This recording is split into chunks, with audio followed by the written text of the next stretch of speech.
Hello everybody. Well, the Gazgul update was updated on Black Library's website for those who bought it digitally. I actually bought the Farsight Enclave, so I was able to download the Farsight Enclave's update as well. And so here we have the Ork Decurion. And oh my gosh, it's such a disappointment. Especially compared to the other Decurions that are out there. I'm just heartbroken, completely heartbroken on this.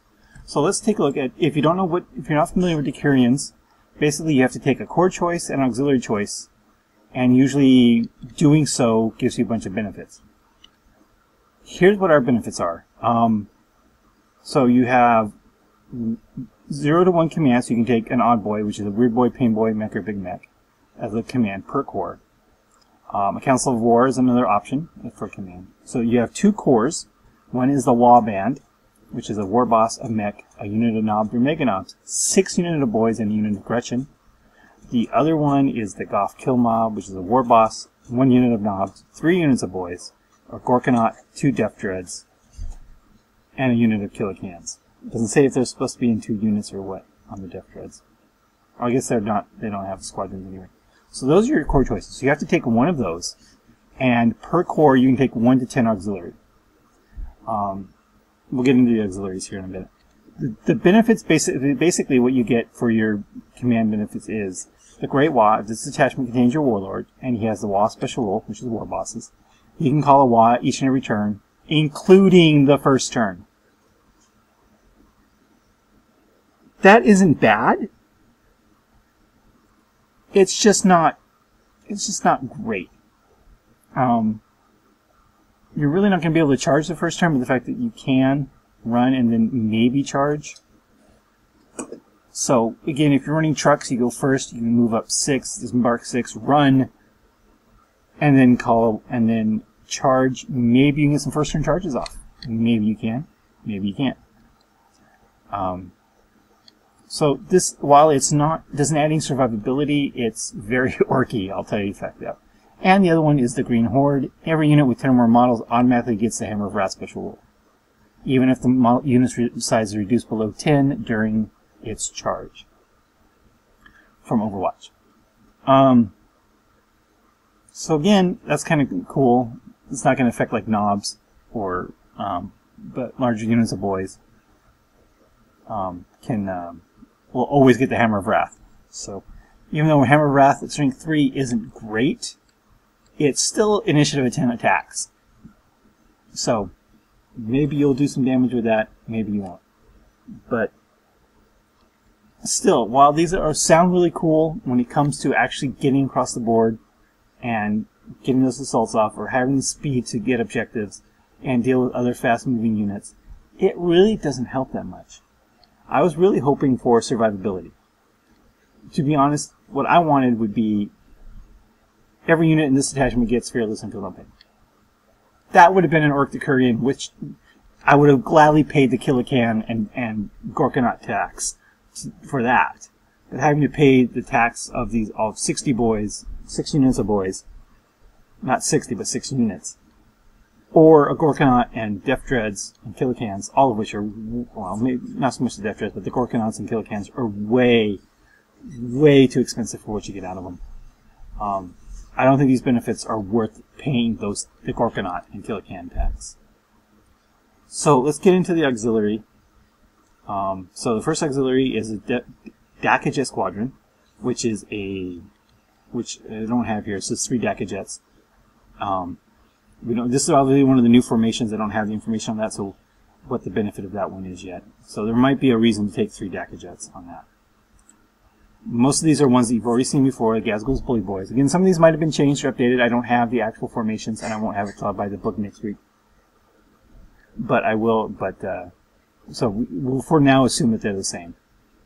The Vulture Squad, Bagdrix, Flash Gets, again, these are all formations that are in other books. The Blitz Brigade, the 5 Battle Wagons. Which you're taking 6 units of boys, maybe 5 Battle Wagons isn't a bad thing. The Red Skull Commandos, Gorkanaut Crushing Crew, which again, I don't know where you'd ever take that. Dread Mob, so you can just run the Goth Mob and all the Dread Mob, and just have everything with lots of boys, lots of walkers. The Air Armada runs, which is just a unit of Gretchen, so it's a nice cheap way to fill in that auxiliary if that's all you have, if you need to. The Blitzer Bomber Squadron, again, we don't know what those are, or the Burner Bomber Squadron, we don't know what those are yet. Specialists, 1 unit of Ludas, Burner Boys, Tank Busters, Commandos, Storm Boys, or Flash Kits. This is cool. I doubt there's going to be an actual data sheet for that to give you any benefits, but again, if you do take these,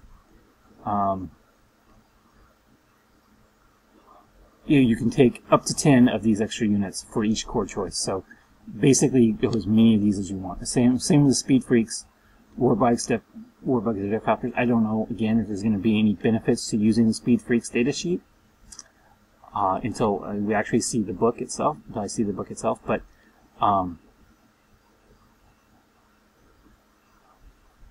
this way you can just fill out. Basically, you can fill out your auxiliary with anything you want.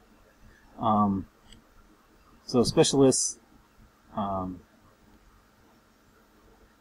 and of course you take Tank Busters, Commandos, and since they have Here We Go, they can wah every turn and then charge and assault. So with Tank Busters, that's not bad, being able to run and then charge.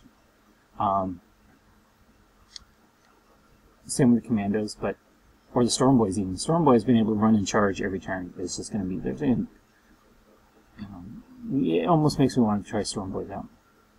Of course, for the shooting units, the Burner Boys, Ludas, and Flash Kits, the Decurion benefit doesn't really help much. And lastly, the last auxiliary is the Mech Boys Big Stuff, a Stompa, a Gorkanaut, a Morkanaut, Battle Wagon, or a unit of mech guns. Again, so you could, technically if you had the points, you could take 10 Stompas for each core choice if you're big enough a game. Just saying. So the organization isn't bad. I mean, it's your standard Decurion organization. That's nothing to complain about. But when you compare it to the other Decurions that are out there, the Space Marine one that gets all free transports, the Tau one that gets +1 BS if 3 units fire together, or the Eldar one that makes all runs automatically 6 inches. The benefit I don't think is all that great, and really, unfortunately, doesn't really help overall orcs. Sure, you can get across the board fast, but if you're not playing against a static army, it doesn't really matter. So, say you're playing against Eldar with jet bikes, they can move, and then turbo boost away from you 36 inches. So they can move, literally 48 inches in one turn, and now all that wallowing you've done is completely useless. And again, it's not going to help you, kill 2 or 3 rhinos a turn from a battle company, because the boys can't multi-charge rhinos anymore, since their assault grenades can't be used in assault. So that is the Ork Decurion, and again, definitely not what I was hoping for at all. Definitely not what I feel the orcs need to be competitive. Getting into close combat sooner is okay, but what orcs need is survivability, not speed. Because if you have the survivability, the speed doesn't matter as much.